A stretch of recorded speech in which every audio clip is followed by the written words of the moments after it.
11வது 12வது வசனம்.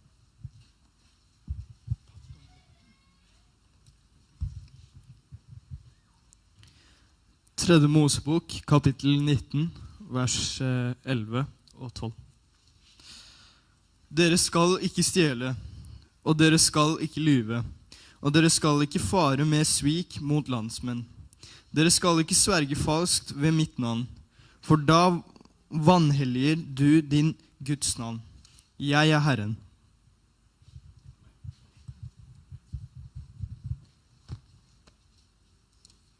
அப்படியே நாங்கள் தமிழ் மொழியிலும் நாங்கள் வாசிக்கலாம். 19வது அதிகாரம் 11வது 12வது வசனங்கள் வாசிப்போம். நான் வாசித்தால் நீங்களும் உங்களுடைய சத்தத்தை எழுப்பி வாசியுங்கள்.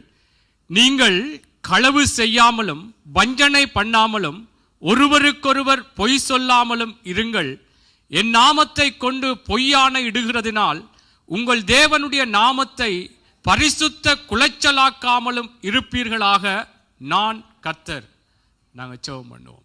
எங்களை நேசிக்கிற நல்ல தகப்பனே, மகிமை உள்ள தெய்வமே, நறுமையான பரிசுத்தமான இந்த ஓய்வு நாளுக்காய் உங்களை நன்றியோடு நாங்கள் ஸ்தோத்தரிக்கிறோம், துதிக்கிறோம். அப்பா, உம்முடைய பிள்ளைகளாக நாங்கள் ஒன்று சேர்ந்து உங்களை ஆராதித்தோம், உங்களை மகிமைப்படுத்தினோம். ஆண்டவரே, இப்பொழுதும் கர்த்தாவே உம்முடைய வார்த்தைகளை கேட்கும்படியாக நாங்கள் வந்திருக்கிறோம். ஐயா கர்த்தாவே, நீங்கள் பேசுகிற வார்த்தைகள் ஆண்டவரே ஐயா எங்களுக்குள்ளாக ஒரு வெளிச்சத்தை உண்டு பண்ணத்தக்கதாக, ஒரு வெளிச்சத்தின் வாழ்க்கைக்கு நேராக ஆண்டவரே நாங்கள் எல்லாரும் நடக்க வேண்டும் என்ற உம்முடைய விருப்பத்தின் அடிப்படையிலே கர்த்தர் இந்த நாளில் நீங்கள் பேச போகிற உம்முடைய ஆலோசனைகளுக்கு கர்த்தாவே நாங்கள் செவி கொடுக்கத்தக்கதாய் எங்களுடைய இருதயம் திறக்கப்பட்டதாய் இருக்க ஆண்டவரே கிருபை செய்யும்படியா நாங்கள் செபிக்கிறோம். அப்பா ஆண்டவரே, வீண் பிராக்குகள், வீணான அலுவல்கள் ஆண்டவரே இந்த வேளைகளில் வராதபடிக்கு கர்த்தாவே எங்கள் எல்லாரையும் இந்த இடத்திலே உம்முடைய வார்த்தைக்கு ஆண்டவரே ஒப்பு கொடுக்க கர்த்தர் உதவி செய்யும்படியா நாங்கள் செபிக்கிறோம். அப்பா, வார்த்தையை கொடுக்கிற அடியேனை சிலுவை நிழலிலே கர்த்தர் நீங்கள் மறைத்து ஆண்டவரே நீங்கள் இந்த இடத்தில் இருந்து பேச வேண்டுமா நாங்கள் செபிக்கிறோம். உம்முடைய வார்த்தையின் பிரசித்தம் வெளிச்சத்தை தந்ததென்று சங்கீதக்காரன் சொன்னது போல இன்றைக்கும் இந்த வார்த்தையின் பிரசித்தம், இந்த வெளிப்பாடு எங்களுடைய வாழ்க்கைகளில் ஒரு வெளிச்சம் உண்டாக கிருபை செய்யும்படியாய் இயேசுவின் நாமத்தில் ஜெபிக்கிறோம் நல்ல பிதாவே, ஆமென். ஆமென். அமர்ந்து கொள்ளலாம். அல்லேலூயா. கர்த்தர் நல்லவர். ஆமென். கர்த்தருடைய பரிசுத்த நாமம் ஒன்றே மகிமைப்படுவதாக. கர்த்தருடைய கிருபையிலே நாங்கள் அறிக்கை செய்தது போல ஒரு மாதத்தை கடந்து ஒரு புதிய மாதத்திலே முதலாவது நாளிலே நிற்க கர்த்தர் எங்களுக்கு கிருபை செய்து கர்த்தர் நடத்தி கொண்டிருக்கிறார். ஆமென். இந்த தேவன், அங்கே சங்கீதக்காரன் சொல்லுகிறார், என்றென்றைக்கும் மரண பரியந்தம் நம்மை நடத்துகிற தேவனாம். ஆமென். ஆகவே இந்த தேவன் எங்களை இடைநடுவிலே விட்டு போகிற தேவன் அல்ல. ஆமென். கர்த்தரை நாங்கள் பற்றி கொள்ளும் பொழுது கர்த்தர் நிச்சயமாக எங்களுடைய மரணம் எப்பொழுது நியமிக்கப்பட்டிருக்கிறதோ அதுவரைக்கும் கர்த்தர் அழகாய் ஒழுங்காய் நேர்த்தியாக கர்த்தர் நடத்துவார். ஆமென். அல்லேலூயா. ஆகவே கர்த்தருடைய பிள்ளைகளே, எங்களுக்கு இந்த ஆண்டை வெளிச்சத்தின் ஆண்டு என்று சொல்லி கர்த்தர் வாக்குத்தத்தம் பண்ணி இந்த ஆண்டை ஒரு வெளிச்சத்தின் ஆண்டாக பிரகடனப்படுத்தி இருக்கிறார்.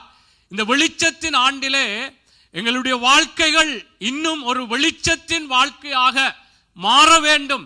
இன்னும் எங்களுடைய வாழ்க்கைகளில் இருக்கிற குழப்பங்கள், தடுமாற்றங்கள், பலவிதமான கேள்விகளுக்கெல்லாம் ஒரு தெளிவு உண்டாகத்தக்கதாக, ஒரு நல்ல ஒரு பிரகாசமான ஒரு வழிகளுக்குள்ளே நடத்தப்படத்தக்கதாக கர்த்தர் இந்த ஆண்டிலும் இதுவரைக்கும் பல தேவனுடைய வார்த்தைகள், ஆலோசனைகள், சில தலைப்புகள் மூலம் அங்கே சொல்லப்பட்டாலும் எங்களுக்கு பலவிதமான ஆலோசனைகள் கர்த்தருடைய வார்த்தைகள் இருந்து வெளிப்பட்டிருக்கிறது. நிச்சயமாக கர்த்தருடைய பிள்ளைகளே, இந்த வெளிச்சத்தின் ஆண்டிலே கர்த்தர் என்னையும் உங்களையும் இந்த வெளிச்சத்தின் வாழ்க்கைக்குள்ளே வாழ வேண்டும் என்ற ஒரு விருப்பம், ஒரு அவருடைய பிரியம் எங்கள் எல்லார் மேலும் இருக்கிறது. அதனாலே சில வேளைகளிலே ஆண்டவருடைய ஆலோசனைகள் எங்களுடைய காரியங்களை, சில தவறுகளை, சில பிழைகளை நாங்கள் விட்டுவிட வேண்டிய காரியங்களை சொல்லும் பொழுது நாங்கள் அதிலே ஒரு அதைரியப்படாமல், தெய்வம் என்னை நேசிக்கிறபடினால்தான், தெய்வம் என் மேலே ஒரு அன்பா இருக்கிறபடினால்தான் இதை எனக்கு சொல்லுகிறார் என்று சொல்லி கர்த்தருடைய பிள்ளைகளை நாங்கள் அதற்கு விட்டு கொடுக்க வேண்டும். ஆமென். ஆகவே கர்த்தர் எங்கள் ஒவ்வொருவரோடும் தேவனுடைய வார்த்தைகள் பிரயோஜனமானவைகளையே போதிக்கிறது என்று சொல்லி இருக்கிறபடினால் முதலாவது நாங்கள் எல்லாரும் இந்த வெளிச்சத்தின் ஆண்டிலே ஒரு வெளிச்சத்தின் வாழ்க்கை வாழ்வதற்கு கர்த்தருடைய வார்த்தைகள் அல்லது கர்த்தருடைய ஆலோசனைகளை கேட்பதற்கு நாங்கள் ஒரு ஆசை இருக்க வேண்டும், ஒரு பிரியம் இருக்க வேண்டும். நாங்கள் இல்லை என்று சொன்னால் ஏதோ ஆராதனைக்கு வந்தோம் அல்லது 2 மணித்தியால முடித்துட்டு போவோம் என்று இல்லாதபடிக்கு, தெய்வம் என்னை வெளிச்சத்தின் வாழ்க்கைக்குள்ளாய் நடத்துவதற்கு தேவன் என்னோடு என்ன பேசுவார் என்றால், அந்த வெளிச்சத்தின் வாழ்க்கை எங்களுக்குள்ளே வெளிப்படுவதற்கு அவருடைய ஆலோசனைகள் தான் எங்களை வெளிச்சத்தின் வாழ்க்கைக்குள்ளாய் நடத்தும். சங்கீதம் 36:9 சொல்லுகிறது போல, உம்முடைய வெளிச்சத்தினாலே வெளிச்சத்தை காண்கிறேன் என்று சங்கீதக்காரன் சொல்லுகிறார். அதனாலே அந்த வெளிச்சம் என்ன? வேதமே வெளிச்சம், கர்த்தருடைய வார்த்தையே வெளிச்சம். அந்த வெளிச்சத்தினாலே தேவனுடைய பிள்ளைகளே, நாங்கள் ஒரு வெளிச்சத்தின் வாழ்க்கை அல்லது எங்களுக்குள்ளே இருக்கிற குழப்பங்கள், எங்களுக்குள்ளே இருக்கிற தடுமாற்றங்கள் எல்லாவற்றுக்குள்ளும் ஒரு தெளிவு, ஒரு வெளிச்சம் போல ஒரு அனுபவங்களுக்குள்ளே நடத்தப்படுவதற்கு கர்த்தருடைய ஆலோசனைகளை முதலாவது கேட்க வேண்டும். என்றால் அங்கேதான் வெளிச்சம் எங்களுக்குள்ளே பிரகாசிக்கும். ஆமென். அதனால்தான் மோசே அங்கே இஸ்ரவேல் ஜனங்களுக்கு ஒரு காரியத்தை சொல்லுகிறார். ஒரு முன்னோட்டமாக இதை நான் சொல்லுகிறேன். உபாகம புஸ்தகத்திலே நீங்கள் வாசிங்கள் எடுத்தவர்கள், உபாகம புஸ்தகம் அங்கே சொல்லப்படுகிறது. உபாகம புஸ்தகம் 32வது அதிகாரம், உபாகம புஸ்தகம் 30வது அதிகாரம் 15 இருந்து 20 வரைக்கும்.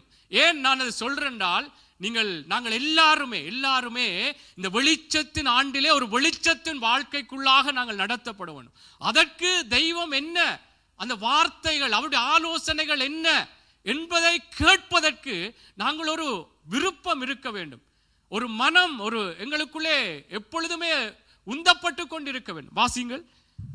இதோ ஜீவனையும் நன்மையையும் மரணத்தையும் தீமையையும் இன்று உனக்கு முன்னே வைத்தேன்.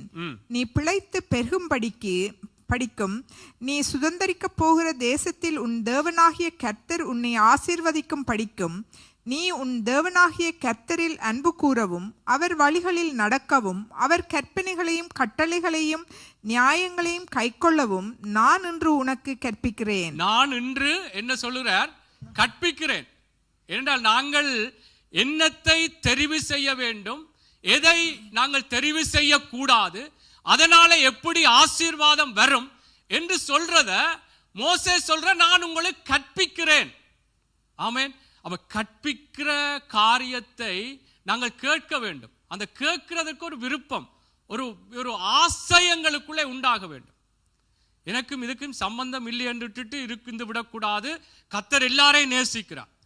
ஆமென். ஓசியால சொல்றார், வேதத்தின் மகத்துவங்களை அவர்களுக்கு எழுதி கொடுத்தேன், அவர்கள் அதை அந்நிய காரியமானினார். அப்ப நாங்கள் ஒருவரும் அப்படி எண்ணக்கூடாது. நாங்கள் ஒரு விருப்பம் எங்களுக்குள்ளே வேணும். இந்த ஆண்டு வெளிச்சத்தின் ஆண்டு, நான் என்னுடைய வாழ்க்கை வெளிச்சமாகணும், என்னுடைய காரியங்கள் ஏதோ இருந்தது போல இருந்து விடக்கூடாது. அதனாலே இங்கே மோசே சொல்றது போல நான் உங்களுக்கு கற்பிக்கிறேன். ஒரு நோர்வேச்சிய மொழியிலே ஒரு சீக்கிரமா வாசிங்கள், சீக்கிரமா. Se, i dag har jeg satt foran deg livet og det gode og døden det onde. I dag befaler jeg deg å elske Herren din Gud og vandre på hans veier og å holde hans bud, hans lover og hans dommer, for at du skal leve og bli tallrik. Herren din Gud skal velsigne deg i landet du kommer inn i for å ta det i eie. Amen. ஆகவே இதை நான் சொல்றேன்டா, கர்த்தருடைய பிள்ளைகளே, கர்த்தர் எங்களை ஒரு வெளிச்சத்தின் வாழ்க்கைக்கு நடத்துவதற்கு அவருடைய ஆலோசனை, வேதமே வெளிச்சம், வெளிச்சத்தினாலே வெளிச்சம் காண்பதற்கு கர்த்தர் கற்றுத்தருகிறார். அதை கேட்பதற்கு நாங்கள் அதனால்தான் நான் சொல்வது உண்டு, கர்த்தருடைய கிருபையிலே இந்த வார்த்தை நேரங்களிலே தயவு செய்து தேவையில்லாமல் வெளியிலே போக வேண்டாம். ஏதாவது அவசரங்கள் இருக்கலாம் அல்லது பிள்ளைகளுடைய காரியங்கள் இருக்கலாம். அதை தவிர்க்க முடியாது பிள்ளைகளுடைய காரியம். ஆனால் ஏனென்றால் கர்த்தர் கற்றுத்தரேக்குள்ள அதை நாங்கள் விட்டுவிடவும் கூடாது, அதை ஒரு அலட்சியமாய் மண்ணிவிடக்கூடாது என்றால் நாங்கள் வெளிச்சத்தின் வாழ்க்கைக்குள்ளே நடத்தப்பட வேண்டும். அதனால் தான் ரோமர் புஸ்தகத்தில் நான் அந்த வார்த்தையை நான் சீக்கிரமாய் வாசிக்க விரும்புகிறேன். ரோமர்லே 1வது அதிகாரம் 28வது வசனம் இப்படியாக சொல்லுகிறது, தேவனை அறியும் அறிவை பற்றி கொண்டிருக்க அவர்களுக்கு மனதில்லாதிருந்தபடியால்.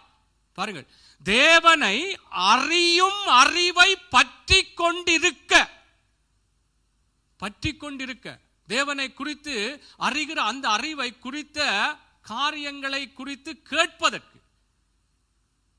அதுக்கான ஒரு மனது இல்லாதிருந்தபடியால் அதுல சொல்லப்படுகிறது, தகாதவைகளை செய்யும்படியாய் தேவன் அவைகளை கேடான சிந்தனைக்கு ஒப்பு கொடுத்தாராம். அதனாலே தேவனுடைய பிள்ளைகளே, கர்த்தரை அறிகிற அறிவை பற்றி கொள்வதற்கு ஒரு மனம். இன்றைக்கு கர்த்தர் என்ன பேசுவார், இன்றைக்கு ஆண்டவர் என்ன ஒரு வெளிச்சத்தின் வாழ்க்கைக்கு நேரா என்ன ஆலோசனை சொல்லுவார் என்ற ஒரு மனம் வேணும், ஒரு விருப்பம் வேணும். தேவனுடைய பிள்ளைகளே, நாங்கள் அதற்கு முதலாவது எப்பொழுதும் ஆண்டவருடைய சமூகத்துக்கு எல்லாரும் ஏதோ ஒரு பிரயாசங்கள், தூரடங்கள்ல இருந்து இப்படியான காலநிலைகள், ஆனா வருகிறோம். ஆனா ஆண்டவரை குறித்து அறிகிற அந்த அறிவுக்கு ஒரு விருப்பம், ஒரு மனம், ஒரு ஏக்கம், ஒரு தவிப்பு, ஒரு பசி, தாகம். பாருங்க, சில நேரம் சாப்பாடு இல்லையண்டா இருக்கிற பிஸ்கட்டுகள் எதுகள் எல்லாத்தையும் எப்படி சாப்பிட்றோம், என்ன ஒரு பசி, என்ன அப்படித்தான் இருக்கணும். ஆண்டவற்ற வார்த்தையா அந்த அறிகிற அறிவுக்கான ஒரு தாகம், ஏதோ ஒரு வார்த்தை வரும், இன்னைக்கு அந்த வார்த்தை என்ன ஒரு வெளிச்சத்தின் பாதையில நடத்தும் என்று சொல்லுகிற அந்த அறிகிற அறிவை பற்றி கொள்ளுகிற ஒரு மனதை தேவனுடைய பிள்ளைகளை எங்கள் ஒவ்வொருவருக்குள்ளும் இருக்க வேண்டும். அதன்படி நடக்கும்படியா எங்களை ஒப்பு கொடுக்க வேண்டும். உங்களுக்கு தெரியும், லூக்கா புஸ்தகத்திலே இயேசு அங்கே எருசலேமை பார்த்து எப்படியாக கோழி தன் குஞ்சுகளை சேர்த்து கொள்ளும் வண்ணமாக, லூக்கா புஸ்தகம் 13:34, அந்த எப்படியாய் அந்த கோழி தன் குஞ்சுகளை சேர்த்து கொள்ளும் வண்ணமாக நான் உன்னை சேர்த்து கொள்ள ஆசையா இருந்தேன், உனக்கோ மனமில்லாமல் போய்விட்டது என்று சொல்றேன். மனதில்லாமல் போய்விட்டது. அதனால உன் வீடு பாழாக்கு போடும் அடுத்த வார்த்தை சொல்லப்படும். நான் ஏன் இதை சொல்றேன் என்றால், கர்த்தருடைய பிள்ளைகளே, நானும் நீங்களும் ஒரு வெளிச்சத்தின் வாழ்க்கைக்குள்ளே நடத்தப்பட வேண்டும் என்பது தெய்வத்தின் விருப்பம். நாங்கள் எல்லாருமே ஒருவரும் கெட்டு போவது அல்லது ஒருவராவது இதில் இருந்து விலத்தி போவது எங்களுக்கும் விருப்பம் இருக்கக்கூடாது, தெய்வத்துக்கும் விருப்பம் இல்லை.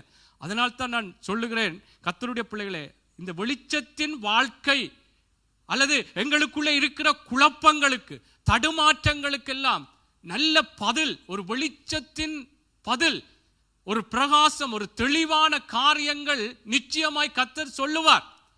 அதனாலே தான் அவரை அறிகிற அந்த அறிவுக்கு அதை பற்றி கொள்ள வேண்டும், அதை கேட்க வேண்டும் என்ற ஒரு மனதை எங்களுக்குள்ள ஏற்படுத்த வேண்டும். அதே போல் அது சொல்லுகிற காரியங்களுக்கும் எங்களை விட்டு கொடுக்க வேண்டும். ஏன்னா இந்த எருசலேமை பார்த்து நீங்கள் எல்லாரும் வாசித்திருப்பீங்கள். அதில் சொல்லும் பொழுது மனம் இல்லாமல் போய்விட்டுதான்.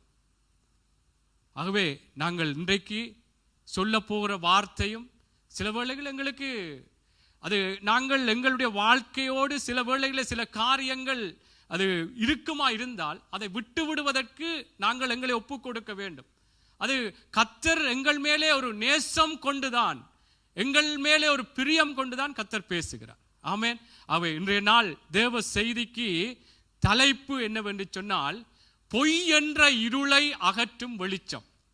பொய் என்ற இருளை அகற்றும் வெளிச்சம். எங்க நோர்வேஜிய மொழியில சொல்லுங்க, அல்லது சரி நாங்கள் நடைமுறை பேச்சு வழக்கில் சொல்லுவோம்டா பொய் சொல்லக்கூடாது, என்ன சரி, அப்படி சொல்லும் பொழுது எல்லாருக்கும் பொய் சொல்வது அல்லது பொய் என்பது ஒரு இருளுக்குரிய காரியம். தேவனுடைய பிள்ளைகள், இது செல்வத்துக்குள்ளும் இருக்குதான். என்ன பவுல் சொல்றார், மற்றவனுக்கு போதிக்கிற நீ பொய் சொல்லக்கூடாது, களவெடுக்க கூடாது, விக்கிரகங்களை ஆராதிக்க கூடாது, விபச்சாரம் செய்யக்கூடாது என்று சொல்லுகிற போதிக்கிற நீ உனக்கு நீ போதியாமல் இருக்கலாமா? எனக்கும் சேர்த்துத்தான் சொல்றேன். என்றால் இதில் என்ன ஆண்டவரே சொல்லும் பொழுது அவர் பொய்யுரையாத தேவன்.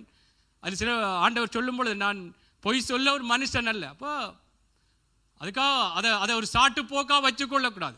இது பொய் என்றா வாழ்க்கை அது ஒரு பகுதி தானே என்று இல்லை. இது பொய் என்ற விடயம் ஒரு இருளுக்குரிய காரியம்.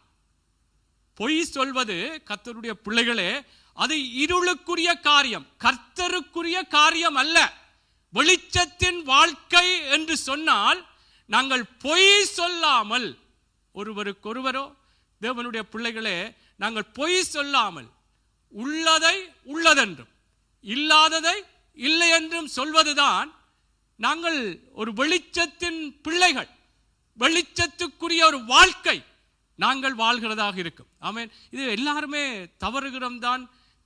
சில நேரம் சொல்லலாம், நல்லதுக்கு பொய் சொல்லலாம், அல்லாட்டி சொல்லுவினோம் பொய்யை சொன்னாலும் பொருந்த சொல்லுன்னு சொல்லு. இதெல்லாம் உலகத்தில் சொல்ற நடைமுறைகள், காரியங்கள். ஆனால் கர்த்தருடைய பிள்ளைகள், வெளிச்சத்தின் பிள்ளைகள், வெளிச்சத்தின் வாழ்க்கை வாழ வேண்டும் என்று சொல்லுகிற தேவனுடைய பிள்ளைகள், நாங்கள் பொய் சொல்லக்கூடாது. நாங்கள் கர்த்தருடைய பிள்ளைகளை இதிலே ஒரு வெளிச்சம் வர வேண்டும். அதனால்தான் நான் சென்ற முறை சொன்னேன், கர்த்தர் வெளிச்சம் உண்டாக கடவுதென்று சொல்லி வெளிச்சம் நல்லதென்று சொன்னார். அதற்கு பிற்பாடு வெளிச்சத்தையும் இருளையும் வெவ்வேறாக பிரித்தார். பொய் சொல்லக்கூடாது என்ற விடயத்தை குறித்து இன்றைக்கு கற்றுக்கொள்ளும் பொழுது ஆண்டவர் சொல்ற நல்ல காரியம்தான். ஆனால் அதுக்கு அடுத்தது அதை பொய்யை இருக்கிற காரியங்களை அகற்ற வேண்டும். இந்த வெளிச்சம் எங்களுக்குள்ளே எந்த நேரத்திலும் உதித்து கொண்டிருக்க வேண்டும். இன்றைக்கு இன்னும் காரியங்களை சொல்லும் பொழுது தேவனுடைய பிள்ளைகளே, இது தேவன் வெறுக்கிற காரியமா இருக்கிறபடினாலே நாங்கள் இந்த பொய்யை குறித்து அது நல்லதுக்கோ அல்லது எந்த சூழ்நிலையிலே இப்படியெல்லாம் நான் வந்து விட்டது சொல்லுகிறேன், தவறுகிறோம். எல்லாரும் இதற்காக எல்லாம் அடுத்த நிமிடம் நல்லதா இருப்போம் என்று இல்லை. ஆனால் சில தவறுகிறோம் என்று சொன்னால் ஆண்டவருக்குள்ளே மனம் திரும்பி விட வேண்டும். சபையிலே மனம் திரும்புதலும் மறுரூபமும் உண்டாகிற இடம்தான் சபை. எங்களுக்குள்ளே அது ஏதோ இந்த நல்லது என்றுட்டு என்னை மாற்றிக்கொள்ளாமல் போய்விடக்கூடாது, எங்களை மாற்றிக்கொள்ளாமல் போய்விடக்கூடாது. அது பொய் என்றது அது எங்களோட வாழ்க்கையில் ஒரு பகுதி, அல்லாட்டி அது ஒரு பலவீனம் என்றும் சொல்லிவிட வேண்டாம். இந்த வெளிச்சத்தின் வாழ்க்கையிலே இந்த பொய்யை குறித்த இந்த இருளை அகற்றுகிற தேவனுடைய வெளிச்சம் எங்களுக்குள்ளே உதிக்கட்டும். ஆமென்.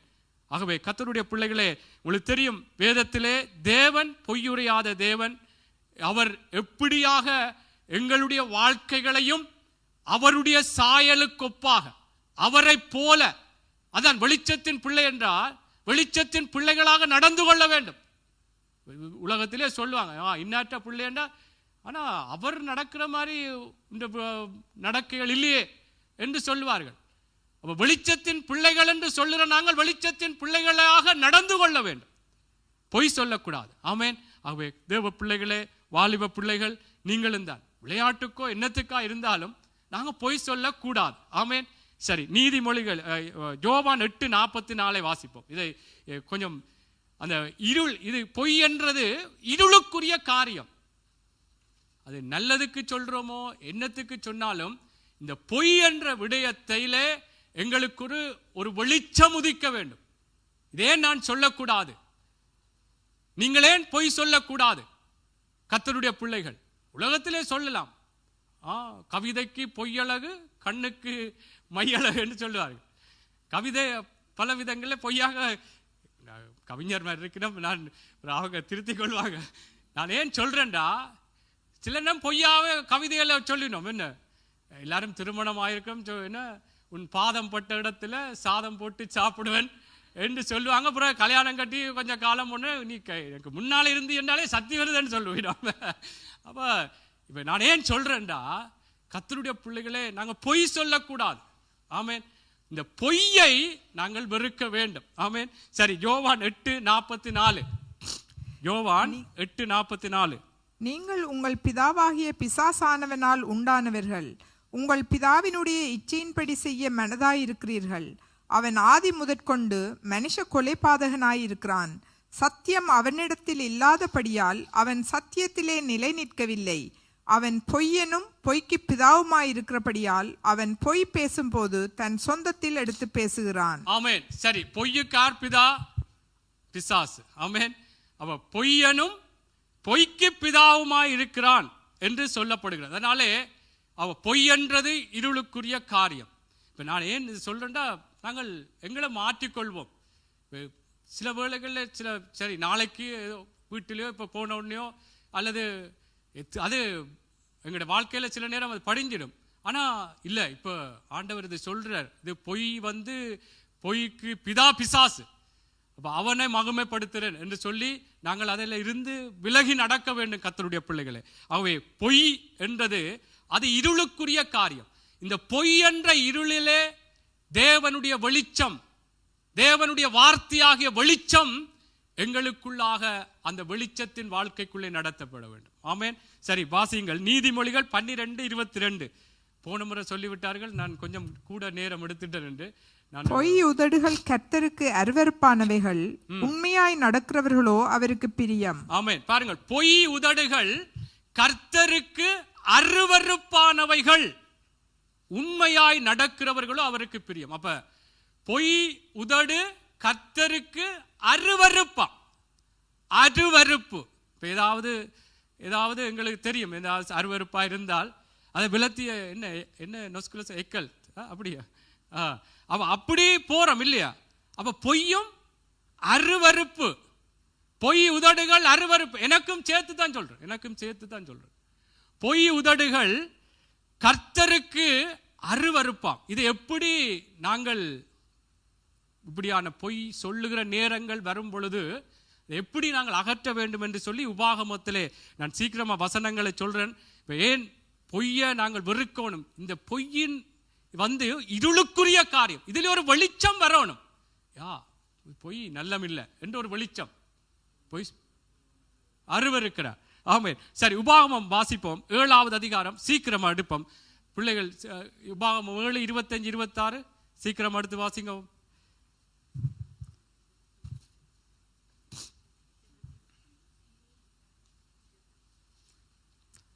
உபாகமம் 7:25-26 சீக்கிரமா.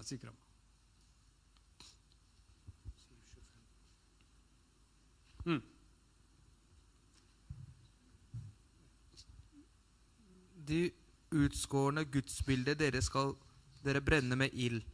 Du skal ikke begjære det sølvet og gullet som er på dem, ikke ta det til deg selv, så du ikke blir fanget av det som i en snare. For det er en stygdom for Herren din Gud. Du skal heller ikke føre noe stygdom inn i ditt hus. Du skal ikke bli lyst til i bann slik som i den. Du skal avsky den dypt og regne den som er stor stygdom, for den er lyst i bann. ஆமென். 25-26 தான் உபாகமம் 7. பாருங்க, நான் சீக்கிரம். அவர்கள் தேவர்களின் விக்கிரகங்களை அக்கினியால் சுட்டரிக்க கடவாய். நீ அவைகளால் சிக்கிக் கொள்ளாதபடிக்கு அவைகளில் இருக்கிற வெள்ளியையும் பொன்னையும் இச்சியாமலும் அதை எடுத்துக்கொள்ளாமலும் இருப்பாயாக. அவைகள் உன் தேவனாகிய கர்த்தருக்கு அருவருப்பானவைகள். அவைகளை போல நீ சாபத்துக்குள்ளாகாதபடி அருவருப்பானதை உன் வீட்டிலே கொண்டு போகாயாக. அதை சி என்று வெறுத்து முற்றிலும் அருவருக்க கடவாய். அது சாபத்துக்குள்ளா. இது வேறொரு காரியத்தை சொல்லப்படுகிறது. அதிலே முக்கியமாய் சொல்லப்படுறது என்னென்றால், அங்கே அருவருப்பானதை உன் வீட்டிலே கொண்டு போகாயாக. அப்படி என்றால் நாங்கள் ஆரம்பத்திலே நீதிமொழிகளை படித்தோம், பொய் உதடுகள் கர்த்தருக்கு அருவருப்பானது. அப்ப அந்த அருவருப்பான பொய்யை நான் என் வீட்டிலே, வீடுன்னு சொன்னா கர்த்தர், நாங்கள் ஆண்டவர் தங்குற ஆலயம். அப்ப அவருடைய வீட்டிலே தேவனுடைய பிள்ளைகளை இந்த பொய்யை கொண்டு போகாதபடிக்கு எப்படி வெறுக்கணுமா?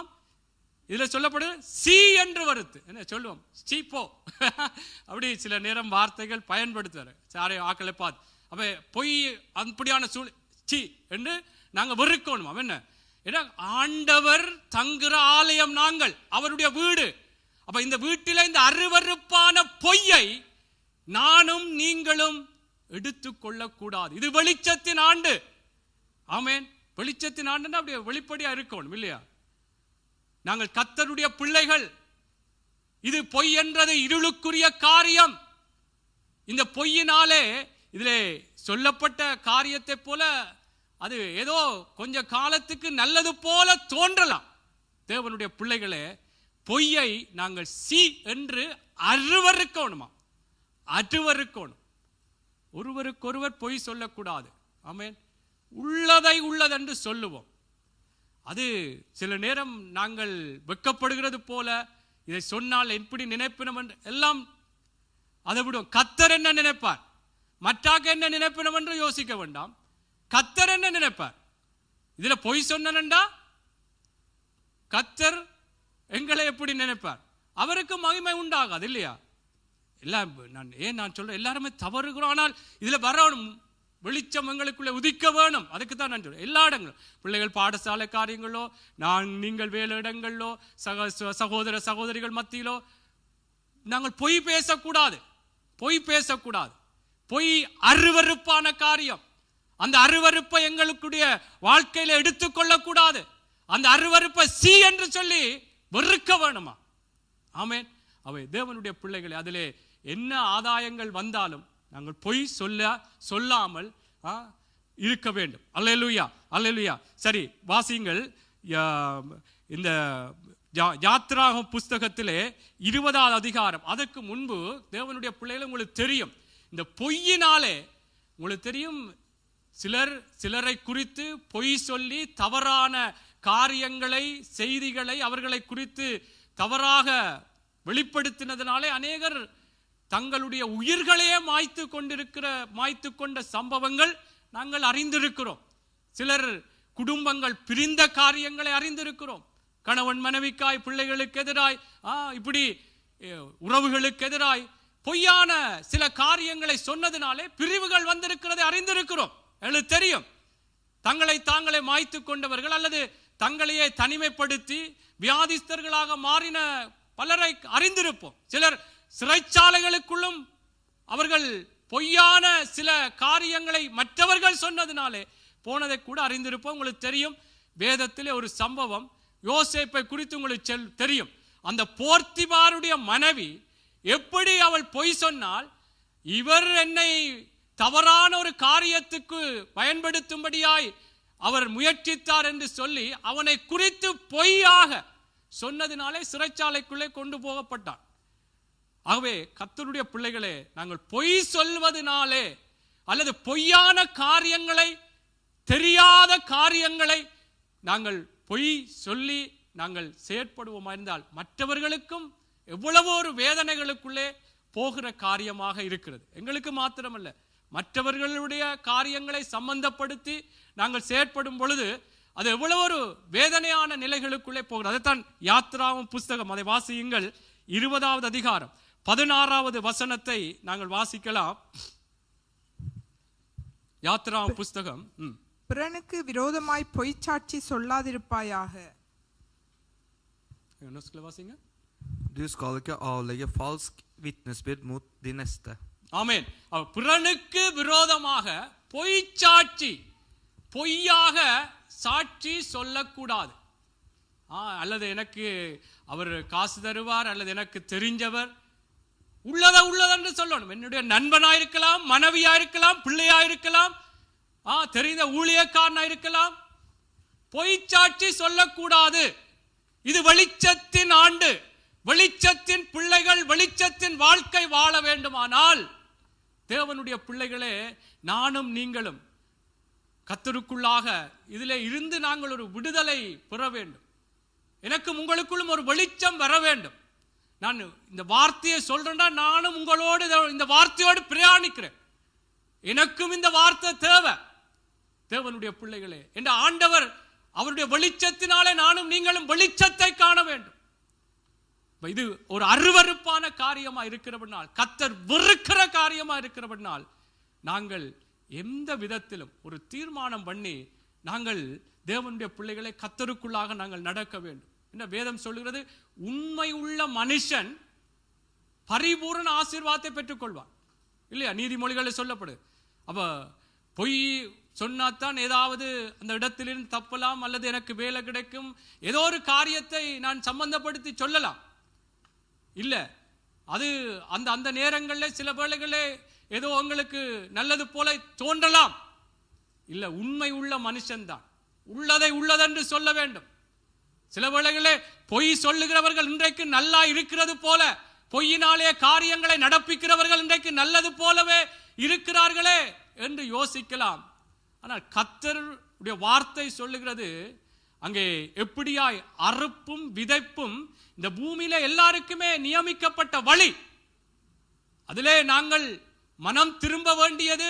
கர்த்தருடைய பிள்ளைகள் ஆண்டவர் இப்படியான வார்த்தைகளை சொல்லும் பொழுது, நாங்கள் ஆண்டவருக்குள்ளே ஒப்புக் கொடுக்கும் பொழுது, ஆண்டவர் அதிலிருந்து எங்களுக்கு ஒரு பரிகாரமாக மன்னிப்பு தந்து கர்த்தர் நடத்துவார். அதனாலே தேவனுடைய பிள்ளைகளே, நாங்கள் பொய்யினால்தான் எங்களுக்கு எல்லாமே இந்த பூமியிலே வாழ்கிறோம், எப்படிப்பட்ட மக்கள் மத்தியிலே வாழ்கிறோம், இதெல்லாம் சொல்லாட்டி வாழ முடியாது சகோதரனே என்று சொல்லலாம். இல்ல, ஆண்டவருக்குள்ளே வெளிச்சத்தின் வாழ்க்கை வாழ வேண்டுமானால் நாங்கள் பொய் சொல்லக்கூடாது. சில வருடங்களுக்கு முன்பு இப்படியாக ஒருவர் சொன்னார், தலையில டை, கழுத்துல டை, கையில பை, வாயில பொய்யா. அது ஏண்டா சுருக்கமா சொன்னார். தலையில டை அடிச்சு எல்லாம் நீட்டா கழுத்துல டை எல்லாம் கட்டி, கையில பை, அதுக்குள்ள பைபிள், ஆனா வாயில பொய். ஏன் சொல்றேன்டா, யாரையும் நான் குற்றப்படுத்தி இது பல வருடங்களில் சொன்ன கதை. அதை நான் ஏன் சொல்றேன்டா, நாங்கள் எல்லாரும் மனம் திரும்ப வேணும். இந்த விடயங்கள்ல எல்லாருமே ஏதோ ஒரு விதத்துல பொய்யலை சொல்றோம் தான். இப்ப கர்த்தருடைய பிள்ளைகளே, இந்த பொய்யை குறிச்ச ஒரு வெளிச்சம் இந்த வார்த்தையினாலே உண்டாக வேண்டும் கர்த்தருடைய பிள்ளைகளே. ஆகவே தேவ பிள்ளைகளா இருக்கிற நானும் நீங்களும் டையும் டையும் பையும் பிரச்சனை இல்லை, பொய் சொல்லக்கூடாது. ஆமென். பொய் சொல்லக்கூடாது. ஆமென். நானும் பொய் சொல்லக்கூடாது, நீங்களும் பொய் சொல்லக்கூடாது. ஆண்டவர் பலம் தருவார். பரிசுத்த இப்ப பொய் சொல்லக்கூடாதுன்னா எங்களுக்கு அதை குறித்த ஒரு வெளிச்சம் வரணும் இல்லையா? இந்த வார்த்தைகள் கர்த்தரேன் பொய் சொல்லக்கூடாது, இப்படியான வெளிச்சம் வரைக்குள்ள எங்களுக்கும் இலகுவா இருக்கும், எங்கள் எல்லாருக்கும்.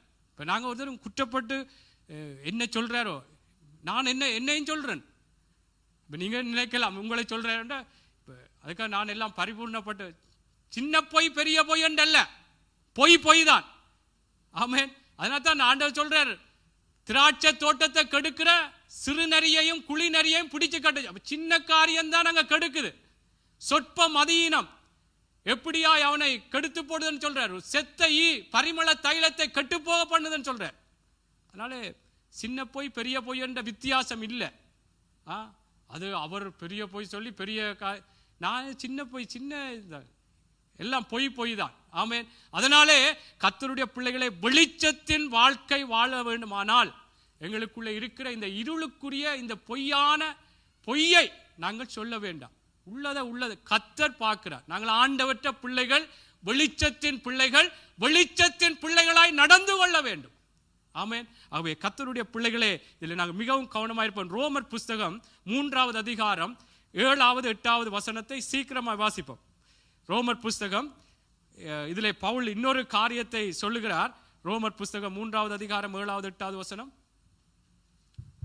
அன்றியும் என் பொய்யினாலே தேவனுடைய சத்தியம் அவருக்கு மகிமை உண்டாக விளங்கினதுண்டானால் இனி நான் பாவி என்று தீர்க்கப்படுவானேன். நன்மை வரும்படிக்கு தீமை செய்வோமாக என்றும் சொல்லலாமல்லவா? நாங்கள் அப்படி போதிக்கிறவர்கள் என்றும் சிலர் எங்களை தூஷித்து சொல்லுகிறார்களே, அப்படி போதிக்கிறவர்கள் மேல் வரும் ஆக்கினை நீதியாயிருக்கும். For dersom Guds sannhet kommet tydeligere fram ved min løgn, og det har bidratt til hans ære, hvorfor blir jeg da fortsatt dømt som en synder? Og hvorfor skal vi ikke bare gjøre det onde for at det gode kan komme av det? ஆமென். பாருங்கள், இது சொல்லப்படுகிறது, அன்றியும் என் பொய்யினாலே தேவனுடைய சத்தியம் அவருக்கு மகிமை உண்டாக விளங்கினது உண்டானால் இனி நான் பாவி என்று தேவன்ற நாமம் மகிமைப்படுகிறது என்று சொல்லி நாங்கள் பொய்யை சொல்லக்கூடாது. ஆமென்.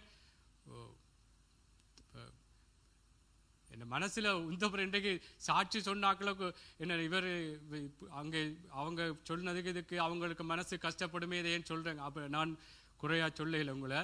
நான் ஏனென்றால் இது பொதுவாக சொல்லப்படுகிற காரியம். நீங்கள் ஆண்டவருடைய நாம மகிமைப்படும்படியாக சொன்னீங்க. இந்த மனசில் உறுத்தப்பட சிலர் அப்படியும் சிலர் நினைக்கலாம். பொய்யினாலே தேவனுடைய சத்தியம் அவருக்கு மகிமை உண்டாக விளங்க. அப்போ பொய்யை சொல்லி ஆண்டவர் இப்போ இன்றைக்கு ஓகே, இந்த ஆலயத்துக்கு 200 பேர் வந்தார்கள். என்ன மற்றாக்களுக்கு கொஞ்சம் உற்சாகமாக இருக்கும் ஆண்டவருக்கு, ஆனால் வந்தது குறைவான பேர். இப்போ இப்படி பொய்யை சொல்லி அல்ல ஏதோ ஒரு ஊழியங்களுக்கு அங்கெல்லாம் சரியான கஷ்டம் ஏதோ ஒன்று சொல்லி பொய்யினாலே தேவனுடைய நாமம் மகிமைப்படும் என்று கூட பொய் சொல்லக்கூடாது. இன்றைக்கு என்ன நடக்குது, அல்லது தேவனுடைய சத்தியம் என்னவோ, தேவனுடைய வார்த்தையின் பிரகாரம் என்ன காரியமோ அதைத்தான் சொல்ல வேண்டும். நான் பொய் சொல்லி ஆண்டவருக்குத்தானே இதை செய்கிறேன், அல்லது ஆண்டவருக்கு இதனாலே ஏதாவது பொய்யை சொல்லி காசு சேர்த்தனன்னு சொன்னா ஏதாவது ஊழியம் செய்யலாமே என்று சொல்லி தேவனுடைய பிள்ளைகளை அதனாலே தேவனுடைய நாம மகிமைப்படுமே என்று சொல்லி பொய் சொல்ல வேண்டாம். பொய் தான். நான் சொன்னது போல பொய் தான். இன்னைக்கு உங்களுக்கு தெரியும், பல செய்திகள் பல காரியங்கள் நாங்கள் எல்லாருமே அறிகிறோம். இப்படியெல்லாம் பொய் சொல்லி இன்றைக்கு தேவனுடைய பிள்ளைகள் தேவனுடைய ஊழியர்கள் கூட பல விடயங்களை செய்கிறதை பார்க்கிறோம். இப்போ நான் ஏனென்றால் எங்களுக்குள்ளே ஒரு வெளிச்சம் இதிலே வர வேண்டும். வெளிச்சத்தின் வாழ்க்கை. யாரையும் நாங்கள் குற்றப்படுத்தவில்லை. நான் யாரையும் அவர்கள் குற்றவாளிகளாக தீர்க்கவில்லை. எல்லாருமே மனம் திரும்ப வேண்டும் என்றுதான் விரும்புகிறார் இல்லையா? கர்த்தர் மனம் திரும்ப வேண்டும். இன்றைக்கும் ஒரு சந்தர்ப்பம். உனக்கு கிடைத்த இந்த நாட்களிலாகிலும் சமாதானத்துக்கு ஏற்றவைகளை சிந்தித்தால் நலமாயிருக்கும் என்று சொல்லி இன்றைக்கும் ஒரு சந்தர்ப்பத்தை எனக்கும் உங்களும் தருகிறார். அவை கர்த்தருடைய பிள்ளைகளே, நாங்கள் பொய் என்ற இந்த இருளை விட்டு விலக வேண்டும். ஆமென். பிள்ளைகள் பொய் என்ற இருளை விட்டு விலக வேண்டும். அம்மா அப்பாட உண்மை சொல்லணும். இப்போ எங்க போயிட்டு வந்தீங்க? பள்ளிக்கூடம் போயிட்டு வந்தேன். பள்ளிக்கூடம் போறேன்னு சொல்லிட்டு நீங்க ஃப்ரெண்ட்ஸோட சுத்திட்டு வரக்கூடாது. அப்ப எங்க போனேன்னு கேட்டா பள்ளிக்கூடம் போனேன்னு சொல்ல உண்மையை சொல்லணும். ஓகே, இன்றைக்கு இப்படித்தான் ஆண்டவற்ற பிள்ளைகள் இப்படித்தான் நடக்க வேண்டும். ஆமேன். நீங்க நல்ல பிள்ளைகள், கர்த்தருக்குள்ளே விசுவாசிக்கிறேன், அப்படியே இருக்க வேண்டும். ஆமேன். அவே பிள்ளைகள் அப்பா அம்மாட்டையும் நாங்கள் உண்மை சொல்லணும். பொய் சொல்ல நீங்களும் சொல்லுவீங்க, அப்பா அம்மாட்ட ஏன் நீங்க பொய் சொல்றீங்கன்னு கேட்கிற போல அப்பா அம்மாவுக்கு நீங்க பொய் சொல்லக்கூடாது, அப்பா அம்மாவும் உங்களுக்கு பொய் சொல்லக்கூடாது, பெரியாக்கள் நாங்களும் உங்களுக்கு பொய் சொல்லக்கூடாது. இது ஆண்டவற்ற சத்தியம்.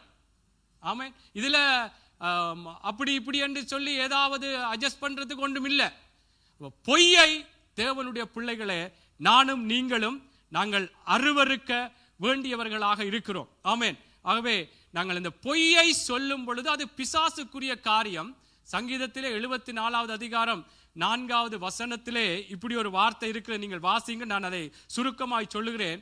உம்முடைய சத்துருக்கள் உம்முடைய ஆலயங்களுக்குள்ளே கெச்சித்து தங்கள் கொடிகளை அடையாளங்களாக நாட்டுகிறார்கள். அப்ப அவருடைய ஆலயமாய் இருக்கிற எனக்குள்ளும் உங்களுக்குள்ளும் இந்த பொய் என்ற காரியம் எங்களுக்குள்ளே இருக்குமா இருந்தால் நாங்கள் யாருடைய அடையாளங்களாக மாறுகிறோம்? சத்துருவினுடைய அடையாளம், பிசாசினுடைய அடையாளமாய், சாத்தானுடைய அடையாளமாய் மாறுகிறோம். நாங்கள் யாருடைய அடையாளமாய் இருக்க வேண்டும்? வெளிச்சத்தின் பிள்ளைகள், தேவனுடைய பிள்ளைகளுக்கு அடையாளமாய் இருக்க வேண்டிய நானும் நீங்களும் நாங்கள் இந்த பொய்யை சொல்லுவதனால் தேவனுடைய பிள்ளைகள் தான், வெளிச்சத்தின் பிள்ளைகள் தான். ஆனால் எனக்குள்ளும் இருக்கு, உங்களுக்குள்ளும் இந்த பொய் என்ற காரியம் வெளிவரும் பொழுது தேவனுடைய பிள்ளைகளே நாங்கள் சத்துருக்களின் ஒரு அவங்களுக்குரிய ஒரு அடையாளங்களாக நாங்கள் அவனுக்குரிய அடையாளத்தை எங்களுக்குள்ளே வைக்கும்படியாய் நாங்கள் விட்டுக் கொடுக்கிறோம். ஆகவே இதிலே ஜாக்கிரதையாக இருக்க வேண்டும். சரி, நான் சில உதாரணங்கள் 2 உதாரணங்களை சொல்லி நான் முடித்துக் கொள்ள விரும்புகிறேன்.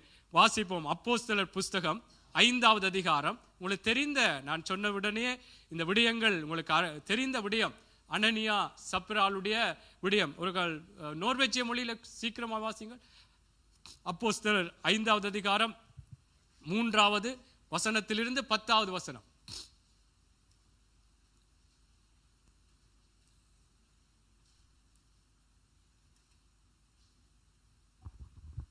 Men Peter sa, Ananias, hvorfor har Satan fylt ditt hjerte så du kunne lyve for den hellige ånd og holde tilbake del av summen for landseiendommen? Da du selv hadde den, var den ikke da din egen. Og etter at den var solgt, hadde ikke du rett til å bestemme over pengene for den. Hvorfor ga du denne gjerningen rom i dette hjertet? Du har ikke høyt for mennesket, men for Gud. Da Ananias hørte disse ordene, falt ned og utlåntet. Da kom det stort frykt over alle den som hørte dette. Og de unge mennene reiste seg og svøpte ham inn og ba ham ut og begravde ham. Omkring 3 timer senere kom hans kone inn uten å vite hva som hadde hendt. Og Peter spurte, si meg om dere solgte landseiendommen for så mye. Hun sa, ja, for så mye. Da sa Peter til henne, hvorfor kan det ha seg at dere blitt enige om å friste Herrens ånd? Se, føttene til dem som har begravd din mann er ved døren, og de skal bære deg ut. Da falt hun straks ned ved føttene hans og utlandet, og de unge mennene kom inn og fant henne død. Så bare de henne ut og begravde henne ved siden av ektemannen. ஆமென். இங்க பாருங்கள், இந்த அனனியா சப்ரால் அவங்க தங்களுடைய சொத்துக்களைத்தான் வித்தார்கள். With தேவனுடைய மனுஷர்களுடைய அப்போஸ்தலருடைய பாதத்திலே வைக்கும்படியாய் அவ்விடத்திலே கொண்டு வந்து கொடுக்கும்படியாய் வந்த பொழுது பேதுரு பாருங்கள், அதிலே 2வது வசனத்திலே சொல்லப்படுகிறது, தன் மனைவி அறிய அவன் கிரயத்திலே ஒரு பங்கை வஞ்சித்து வைத்து ஒரு பங்கை கொண்டு வந்து அப்போஸ்தலருடைய பாதத்திலே வைத்தார்கள் என்று சொல்லப்படுது. பேதுரு வந்து கேட்கிறார், அனனியாவே நிலத்தின் கிரியத்தில் ஒரு பங்கை வஞ்சித்து வைத்து, தெளிவா கேட்கிறார், பரிசுத்த ஆவியினிடத்தில் பொய் சொல்லும்படி சாத்தான் உன் இருதயத்தை நிரப்பினது என்ன? அதை விற்கும் முன்னே அது உன்னுடையதா இருக்கவில்லையோ? அதை விற்ற பின்னும் அதன் கிரியம் உன் வசத்தில் இருக்கவில்லையோ? உன் இருதயத்தில் இப்படிப்பட்ட எண்ணம் கொண்டதென்ன? நீ மனுஷரிடத்தில் அல்ல, தேவனிடத்திலே பொய் சொன்னாய். ஆமென். தேவனிடத்திலேயே பொய் சொல்லி இருக்கிறார்கள். கர்த்தருடைய பிள்ளைகளே பாருங்கள், அவன் எப்படியாக தன்னுடைய சொத்து தான், ஆனால் வந்து எப்படி பொய் சொல்லுகிறான்? எல்லாவற்றையும் உங்களுடைய பாதத்திலே கொண்டு வந்து வைத்துகிறேன். அவை கர்த்தருடைய பிள்ளைகளே பாருங்கள், அதற்கு பிற்பாடு மனைவியும் வருகிறார். மனைவிட்டையும் கேட்கிறா, இவ்வளவு தான் வித்தீங்களா? அவ முதலே சொல்லப்படுது, அவள் அறியவே ஒரு அவன் கிரியத்திலே ஒரு பங்கை வஞ்சித்து வைத்தான் சொல்லப்படுது. அவாவுக்கு தெரியும், ஆனால் அவாவும் சேர்ந்து பொய் சொல்ற. அவ கவனமாக இருக்க வேண்டும். நாங்கள் கணவன் மனைவியாக நல்லதுக்குத்தானே என்று நாங்கள் யோசிக்க வேண்டாம். தேவனுடைய பிள்ளைகளே, உள்ளதை உள்ளதென்று சொல்லுவோம். நாங்கள் இந்த பொய் சொல்லுவதனாலே எங்களுக்கு ஏதோ சந்தோஷம் வருகிறது போல, அல்லது எங்களுக்கு ஏதோ ஒரு காரியம் சந்திக்கப்படுகிறது போல இருக்கலாம். நீதிமொழிகளில் சொல்லப்படுகிறது ஒரு வார்த்தை, துன்மார்க்கனுடைய கிரியைகளுக்குரிய பலன் சீக்கிரமாய் நடவாதபடியினால் அவன் இருதயம் துணிகரம் கொள்ளுகிறதா. பிரசங்கி நினைக்கிறேன் அந்த வார்த்தை என்னடா, அந்த துன்மார்க்கமான இந்த பொய்யுக்குரிய காரியம், நான் பொய் சொல்றேன், எல்லாம் நல்லபடியாத்தான் நடக்கு, பொய் சொல்லி எல்லாம் காரியங்களை செய்கிறேன், ஆனா ஒன்றுமே எனக்கு நடக்க இல்லை, நல்லாத்தான் போகுது. ஆனா அதனாலே அந்த இருதயம் துணிகரம் கொள்ளுதா. இன்னும் பொய் சொல்லணும், இன்னும் பொய் சொல்லி காரியங்களை நடப்பிக்க வேண்டும். ஊரை அடித்து உலகில போடுறேன்னு சொல்லி அப்படி பொய் நாவினாலே காரியங்களை, பொருட்களை, எண்ணத்தை, தேவனுடைய பிள்ளைகளை பொய் சொல்லி எந்த விடயத்திலும் நாங்கள் செயற்படாமல் ஆண்டவருக்குள்ளே இந்த வெளிச்சத்தின் ஆண்டிலே நானும் நீங்களும் பொய் சொல்ல வேண்டாம். ஆண்டவருக்குள்ளாக ஆண்டவர் இதை வெறுக்கிறார், இது அருவருப்பு என்று சொல்லி தேவன் சொல்லி இருக்கிறபடினாலே நாங்கள் குடும்பமாக கூட சில திட்டம் பண்ணி சில நேரங்கள் அப்படி இப்படி கேள்வி கேட்டா இப்படி சொல்லுவோம்,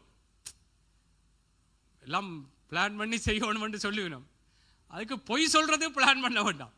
ஆமென். திட்டம் நல்லது, திட்டம் பண்ணித்தான் காரியங்கள் செயற்படும். இது சில வேளைகள் இப்படி கேள்வி கேட்டால் இப்படி பொய் சொல்லுவோம். சில நேரம் நாங்களே சில பிள்ளைகள் கூட அம்மா அப்பா இப்படி கேள்வி கேட்டால் இப்படி பதில் சொல்லுவோம், பொய்யா ஏதாவது பதிலை சொல்லுவோம். அவங்க கேட்காட்டி பிரச்சனை இல்லை, கேட்டா இப்படி இப்படி ஒரு பதில் அப்படி ஆயத்தப்படுத்தி கொண்டு வருவோம். பொய் சொல்லக்கூடாது. இங்கே பாருங்கள் எப்படி அவங்க பொய் சொல்றாங்க. இவ்வளவுதான் வித்தீங்களாண்டு. ஆனா அதுல சொல்றார், உன்னுடைய இருதயத்தை சாத்தான் நிரப்பினது என்ன? அப்ப பொய்யுக்கு பிதா பிசாசு. பொய் சொல்றதுக்கு யார் நிரப்பினது? பிசாசு. பொய் சொல்றோம்டா எங்களை நிரப்புறது, எங்களை உந்துறது, எங்களை பேச வைக்கிறது பிசாசு. ஆகவே மறக்க வேண்டாம். எனக்கும் சேர்த்து தான் நான் இதை சொல்லி கொண்டு வர்றேன். நான் உங்களை குற்றப்படுத்தி நீங்க அப்படி இப்படி என்று அப்படி இல்லை. நாங்கள் எல்லாரும் ஆண்டவருக்குள்ளே வெளிச்சத்தின் வாழ்க்கை வாழணும். எல்லாரும் ஆண்டவருக்குள்ளாக இந்த பொய் என்ற இருளை விட்டு நாங்கள் ஒரு வெளிச்சத்தின் வார்த்தையோடு நாங்கள் நடக்க வேண்டும். எல்லாரும் எல்லாரும் எல்லாரும் தேவனுடைய பிள்ளைகளே. ஆகவே இந்த பொய்யை இங்கே எப்படியாக அவர்கள் 2 பேரும் கிருபையின் காலத்தில் தான் அவர்கள் பொய் சொன்னதினாலே எப்படி தேவனுக்கே கணக்கு சிங்காரவன சொல்லுவார், டிமிக்கி விடுறன்னு சொல்லி, கத்தரு கொண்டு மறைக்க முடியாது, கத்தருக்கு கணக்கு விட முடியாது.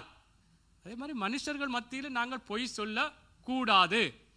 நான் ஏன் திருப்பத்திரு எனக்கும் சேர்த்து என்ன, நாங்கள் எங்களுக்குள்ளே இந்த வெளிச்சம் பிரகாசிக்க வேணும். எவ்வளவு காரியங்களை செய்யலாம். இதை கத்தருக்குள்ளே எங்களுக்குள்ளாக பொய் சொல்லக்கூடாது. பொய் இல்லை. வேதம் சொல்லு, பட்டணத்தை பிடிக்கிறவனை பார்க்கிலும் தன் மனதை அடக்கிறவன் உத்தமன். எவ்வளவு பெரிய காரியங்களை செய்யலாம். பொய்யுக்கு என்ற மனதை கத்தருடைய வார்த்தையின் பிரகாரம் அடக்கலேண்டா அருவருப்பு. சாத்தான் என்ற இருதயத்தை நிரப்புறான். பெரிய காரியம் செய்யலாம், பெரிய ஓஹோன்னு சொல்லலாம். உங்களை பார்த்து நீங்க அப்படி நல்ல திறமையானார். மனதை அடக்கலேண்டா பொய் என்ற இந்த விடயத்துக்குரிய காரியத்தை கத்தருடைய வார்த்தையினால் அடக்கலேண்டா நாங்கள் வெளிச்சத்தின் வாழ்க்கை வாழலாம். ஆண்டவர் எங்களுக்கு உதவி செய்வார். எனக்கும் உங்களுக்கும் உதவி செய்வார். அதுதான் நான் சொல்றேன். எனக்கும் உங்களுக்கும், நானும் இந்த வார்த்தையோட பிரயாணிக்கிறேன். எனக்கும் உங்களுக்கும் பொய் சொல்லாமல் இருப்பதற்கு ஆண்டவர் எங்களுக்கு இந்த ஆண்டிலே இன்னும் ஒரு வெளிச்சத்தின் வாழ்க்கை, ஒரு வெளிப்படையான வாழ்க்கை, உள்ளதை உள்ளதென்று இல்லாதென்று சொல்லி வாழ்வோம். ஆமென். கர்த்தர் ஆசீர்வதிப்பார். பாருங்கள், நீதிமொழிகள்ல இதிலும் ஒரு அருமையான காரியம். நீதிமொழிகள் 20:14. நீதிமொழிகள் 20:14 சீக்கிரமாய் வாசிப்போம். நீதிமொழிகள் 20:14. நீதிமொழிகள் 20:14 வாசிங்க. Dårlig, dårlig, sier kjøperen, men når han har gått sin vei, skryter han av det. ஆமென். பாருங்கள், இதுல சொல்லப்படுகின்றா, கொள்ளுகிறவன் நல்லதல்ல நல்லதல்ல என்பான், போய்விட்ட பின்போ மெச்சிக்கொள்வான். எப்படி? ஏதாவது வேண்டேக்கல நல்ல நல்ல பொருள், இப்போ ஏதாவது கார வேண்டேக்கல நல்ல எல்லாம் நல்லா இருக்குது. ஆனா எப்படி சொல்லுவோம்? நல்லது, அதெல்லாம் நல்லது இல்லை அது. ஆனா நல்லா எனக்கு தெரியுது நல்லது, பொய் சொல்றேன். அதுக்கு பிறகு என்ன? போய்விட்ட பொண்ணோ மெச்சிக்கொள்ளுறானா? அவரை நான் ஏமாத்தி போட்டேன். நான் அவர் சொன்னதில் அவர் சரி என்று குறைச்சி வேண்டிட்டேன். ஆனா எப்படி சொல்றேன்? நல்லதில்லை, அதெல்லாம் நல்லதில்லை, அது நல்லதில்லை. ஆனா நல்லா இருக்கு எனக்கு. இப்ப நான் வேண்டேக்கல, ஏதோ ஒரு பொருளை வேண்டேக்கல, நல்லா எல்லாம் நல்லா இருக்கு, அதுல பழுதொன்று சொல்றதுக்கு ஒன்றும் இல்லை. ஆனா எப்படி சொல்றேன்? என்ன வேண்டேக்க கொஞ்சம் மலிவா வேண்டணும், கதைச்சு பேசி வேண்டலாம். அதுக்காக பொய்ய சொல்லி அது நல்லதில்லை நல்லதில்லை அப்படி இருக்கு இப்படி இருக்குன்னு சொல்லிட்டு நான் பொய்ய சொல்லி வேண்டா. பொய் உதடு கர்த்தருக்கு அருவருப்பானது. நாங்கள் நியாயமா உண்மையா சொல்லுவோம். இல்லை கொஞ்சம் விலை குறைச்சி தாங்குவன், வேண்டேக்கில் ஏதோ பொருட்களை வேண்டேக்க காரியங்களை வேண்டேக்கல இது நல்லதில்லை என்று சொல்லி கொள்ளுகிறவன் எப்படியாய் அங்கே சொல்லப்படும் நல்லதல்ல என்பான், போய்விட்ட பின்போ மெச்சிக்கொள்வானாம். அது நல்ல பொருள், நான் நல்லதில்லை என்று வேண்டிட்டேன். இது இப்படித்தான் நாங்கள் வேண்டேக்கலையும் அப்படித்தான், விற்கேக்கையும் அப்படித்தான். விற்கும் பொழுது பழுதுகளை வச்சுக்கொண்டு எல்லாம் அந்த மாதிரி திருத்துறதா அல்லது எல்லாம் அப்படி இருக்கு. நல்ல இதுல ஒட்டு பழுதும் இல்லை. ஆனா அங்க என்ன இருக்கு? பழுதுகள் இருக்கு, பலவிதமான அதுல காரியங்கள் இருக்கு. நாங்க விற்கல எப்படி எல்லாம் நல்லா இருக்கு, பொய் சொல்றோம். ஏன் இதெல்லாம் சொல்றேன்டா, இப்படி போய்க்குள்ள எங்களுடைய வாழ்க்கையில சில காரியங்கள்ல தவறி இருப்போம். தேவனுடைய பிள்ளைகளே, இதில் எல்லாம் நாங்கள் இதை விட பல காரியங்கள் எங்களுடைய வாழ்க்கையிலே நாங்கள் பல விடயங்களுக்குள்ளே போயிருப்போம். நான் ஏன் சொல்றேன்டா, எல்லாத்திலும் ஒருவரோடு ஒருவர் கதைக்கும் பொழுது, பேசும் பொழுது, குடும்பத்திலேயோ வேலை இடங்களோ எங்கேயும் நாங்கள் கர்த்தருடைய பிள்ளைகள், வெளிச்சத்தின் பிள்ளைகள், வெளிச்சத்தின் வாழ்க்கை வாழ வேண்டும் என்று இந்த வருடத்திலே கர்த்தர் எங்களை அழைத்திருக்கிறபடினாலே நாங்கள் உள்ளதென்று சொல்லுவோம். இப்படித்தான். ஆமென். என்ன காரியத்தை என்றாலும் நல்லதென்றா நல்லதுன்னு சொல்லுவோம். அதான் உள்ளது. அதை விட்டு நல்லதில்லை, அது அப்படி இப்படி என்று சொல்லிட்டு வேண்டிட்டு நாங்கள் பிறகு அது அந்த மாதிரி நான் ஏமாற்றி கொடுத்துட்டேன்னு சொல்லக்கூடாது. சரி, இன்னொரு காரியத்தை பார்ப்போம். 2 ராஜாக்கள் புஸ்தகம் 5வது அதிகாரம் 20வது வசனத்திலே வாசிக்கலாம். சரி, இந்த விடயத்தை நான் வாசிங்க. 5வது அதிகாரம் 20லிருந்து 27வது வசனம் வரைக்கும் இது ஒரு சம்பவம். உங்களுக்கு தெரியும், தேவனுடைய மனுஷனாகிய அந்த எலியாவினுடைய வேலைக்காரன். 2வது அதிகாரம். சரி, சில வசனங்களை வாசிங்கள். 2வது அதிகாரம் 5:20 வாசிங்கள் சீக்கிரமா. Men Gehazi, tjeneren til Elisha, den Guds mann, sa: Se, min herre har spart denne syreren Naam, og han har ikke tatt imot hans hånd. Det hadde han med seg. Men så sant Herren lever, vil løpe etter ham og få noe fra ham. Så satte Gehazi etter Naam, og da Naam så ham, kom løpende etter seg, gikk han ned fra vognen for å møte ham, og han sa: Er det bare fred? Han sa: Bare fred, men min herre har sendt meg for å si sannelig, akkurat nå kom det 2 unge menn fra profetdisiplene til meg fra Efraims fjelland, og gi dem en talent og sølv og 2 festkledninger. Da sa Naam: 2 talenter. Han bønnfalt ham og la 2 talenter i sølv i 2 knytter, sammen med 2 festkledninger, og ga alt til 2 av tjenerne sine. Og de bar for det i forveien for ham, da deres og gjemte det i huset. Så sendte han mennene bort, og de dro av sted. ஆமென். 2 ராஜாக்கள் நான் வாசிங்க. உங்களுக்கு தெரியும் கேயாசியினுடைய காரியம். இந்த கேயாசி எப்படியாக தேவனுடைய மனுஷனாகிய எலிசாவினுடைய ஒரு வேலைக்காரனா இருந்த மனுஷன், வல்லமையான தேவனுடைய மனுஷன். அங்கே எதிரிகள் கதைக்கிறதை கர்த்தருடைய கிருபையினாலே அவன் எப்படி திட்டம் போடுறான்னு ஆவியானவர் அவருக்கு வெளிப்படுத்தி அப்படியான ஒரு வல்லமை உள்ள மனுஷனுடைய ஒரு வேலைக்காரனா இருந்த இந்த கேயாசி இங்கே அந்த நாகமான், குஷ்டரோகியாய் வந்த அந்த நாகமானிடத்திலே எலிசா எந்த காரியத்தையும் வேண்டவில்லை. அவன் வந்து அந்த சீரியாவில் இருந்து வந்து சுகமடைந்து அவனுடைய குஷ்டரோகி நீங்கி போனான். அவனுக்கு காணிக்கையா இதை தரேன்னு சொன்ன, இல்லை ஒன்றும் வேண்டாம் என்று சொல்லி அனுப்பிவிட்ட பொழுது இந்த கேயாசி அந்த நாகமானிடத்திலே போய் அங்கே எலிசாவுக்கு தெரியாமல் பொய் சொல்லி கேட்கிறான். இப்பொழுதுதான் 2 தீர்க்கதரிசிகள் வந்திருக்கிறார்கள், அவங்களுக்கு மாற்று வஸ்திரம் தேவை, அவங்களுக்கு காரியங்கள் தேவை என்று சொல்லி அங்கே அவனிடத்திலே அங்கே நாகமானிடத்திலே போய்விட்டார்கள். ஓடிப்போய் சொல்லி கேட்டு வேண்டிக் கொண்டு வந்து இங்கே வந்த பொழுது எலிசா கேட்கிறான், நீ இப்ப எங்க போயிட்டு வந்த நீ? வீட்டை கேப்பினம், என்ன இப்ப எங்க போட்டு வந்த நீ?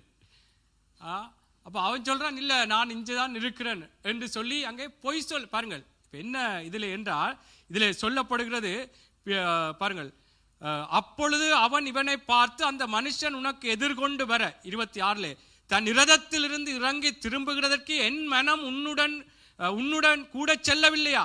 பணத்தை வாங்குகிறதற்கும் வஸ்திரங்களையும் ஒலிவத்தோப்புகளையும் திராட்சை தோட்டங்களையும் ஆடுகளையும் வேலைக்காரரும் வாங்குகிறதற்கு இது காலமா?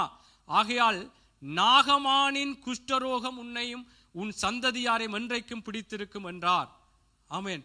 உடனே அவன் உறைந்த மலை நிறமான குஷ்டரோகி ஆகி அவன் சமூகத்தை விட்டு புறப்பட்டான். பாருங்கள், ஏன் நான் சொல்றேன்டா, பொய்யினாலே எங்களுக்கு ஏதோ காரியங்கள் போகிறது என்று யோசிக்க வேண்டாம். அது எங்களுக்கு வேதனை தான் உண்டாகும். அது பிசாசானவன் கொல்லவும் அழிக்கவும் அன்றி வேறொன்றுக்கும் வரான்.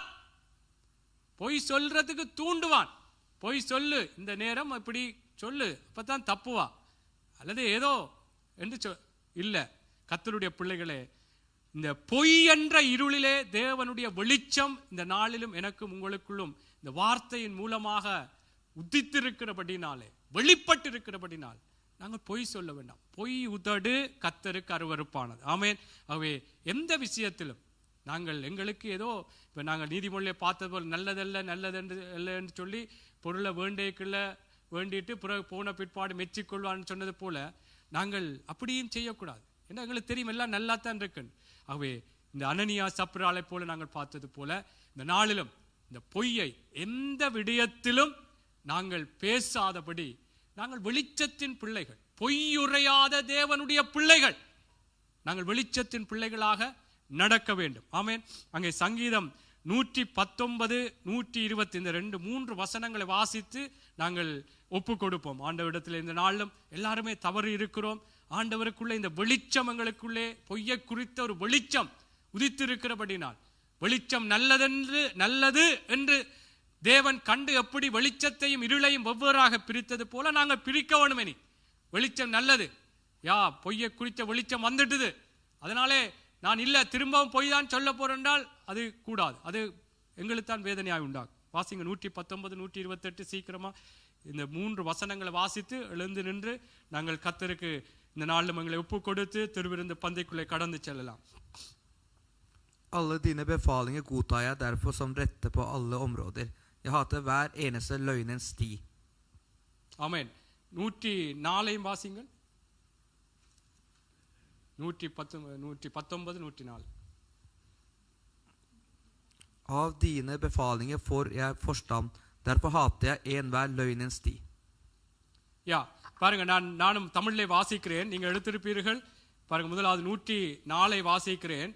அதில் சொல்லப்படுகிறது, உம்முடைய வசனம் என் கால்கள் உமது கட்டளைகளால் உணர்வடைந்தேன், ஆதலால் எல்லா பொய் வழிகளையும் வெறுக்கிறேன். ஆமென். உமது கட்டளைகளால் உணர்வடைந்தேன்.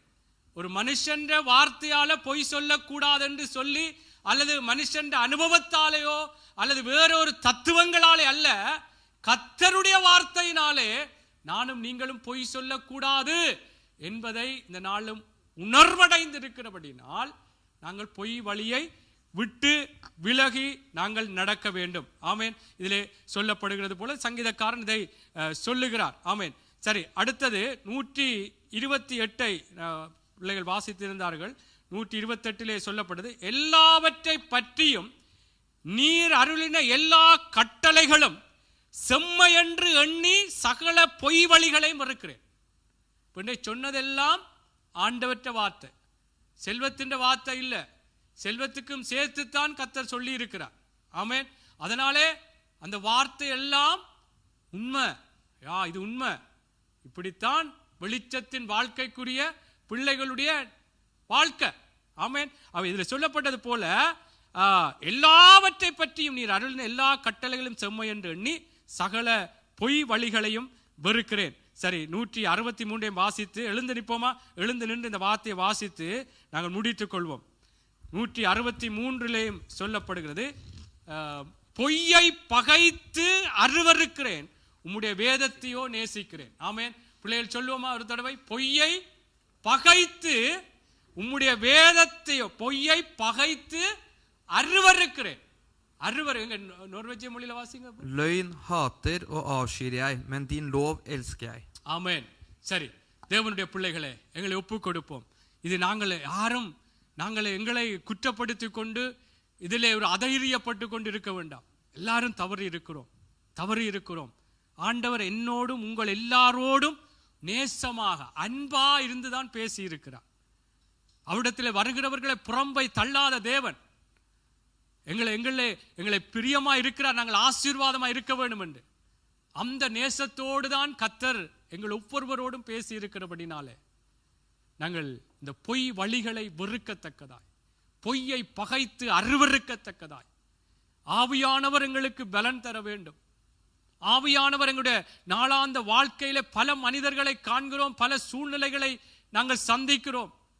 அதிலே ஏதோ ஒரு பொய்யை சொல்லித்தான் தப்புவிக்க வேண்டும், நடக்க வேண்டும் என்று நாங்கள் நினைக்காமல் ஆண்டவர் ஒரு வெளிச்சத்தின் வாழ்க்கை வாழ ஆண்டவர் எங்களை அழைத்து இருக்கிறபடி, அந்த ஆண்டு வெளிச்சத்தின் ஆண்டாக இருக்கிறபடினாலே குடும்பத்திலும் சரி, கணவன் மனைவிக்கு, மனைவி கணவனுக்கு, பிள்ளைகள் பெற்றார்களுக்கு, பெற்றார்கள் பிள்ளைகள், இப்படியாக சபையிலே கூடி வரும் பொழுது எல்லாரும் உள்ளதை உள்ளதென்று பேசி, உண்மை உள்ள மனுஷன் பரிபூர்ண ஆசீர்வாதத்தை பெற்றுக்கொள்வான் என்று சொல்லி இருக்கிறபடினால் கர்த்தருடைய பிள்ளைகளை எங்களை ஒப்புக் கொடுப்போம். ஆண்டவரே, நாங்கள் பொய் சொல்லி இருக்கிறோம் அப்பா, நாங்கள் பொய் சொல்லி இருக்கிறோம் ஆண்டவரே. சின்ன பொய் என்று சொல்லி நாங்கள் சில வேளைகள் அதை பெரிதாக எடுக்கவில்லை அப்பா. ஆண்டவரே, நீங்கள் பொய்யை பகைக்கிற தேவன். ஆண்டவரே, பொய்யுக்கு பிதா, அது பிசாசு என்று சொல்லி இருக்கிறீங்க ஆண்டவரே. சாத்தான் தான் அதை தூண்டுகிறான் என்று நாங்கள் அனனியா சப்ராளுடைய காரியத்திலே பார்த்தோம். உன் இருதயத்தை சாத்தான் தூண்டினதென்ன பொய் சொல்லும்படியா என்று ஆண்டவரே அங்கே நீங்க கேட்டது போலப்பா, பேதுரு கேட்டது போல ஐயா, நாங்கள் இனிமேலும் அப்பா எந்த சூழ்நிலையிலும் ஆண்டவரே பொய் சொல்லாதபடிக்கு அப்பா, பொய் சொல்லாதபடிக்கு ஆண்டவரே, ஒருவரை ஒருவர் நாங்கள் பார்க்காமல் இருக்கும் பொழுது கூட அவருக்கு என்ன தெரிய போது நான் சொல்லுற காரியம் என்று சொல்லி பொய் சொல்லாதபடி ஆண்டவரே, கர்த்தர் என்னை பார்க்கிறீர், கர்த்தர் என்னை பார்க்கிறீர் என்று சொல்லி ஆண்டவரே நாங்கள் உள்ளதை உள்ளதென்று பேச, உண்மையாய் பேச, மெய்யாய் பேச கர்த்தாவே எங்களுக்கு உதவி செய்யும்படியா நாங்கள் செபிக்கிறோம் ஆண்டவரே. ஆண்டவரே அப்பா, நாங்கள் ஒரு வெளிச்சத்தின் வாழ்க்கை வாழ வேண்டும் என்று சொல்லி இந்த பொய் என்ற இருளிலே ஐயா உம்முடைய வேத வார்த்தையின் இந்த வெளிச்சம் உதித்திருக்கிறபடினால் ஆண்டவரே நாங்கள் பொய் வழிகளை நாங்கள் பகைக்கிறோம், வெறுக்கிறோம் ஆண்டவரே. அப்பா, ஆவியானவர் வருகிற நாட்கள் எங்களுக்கு பலன் தாங்கப்பா.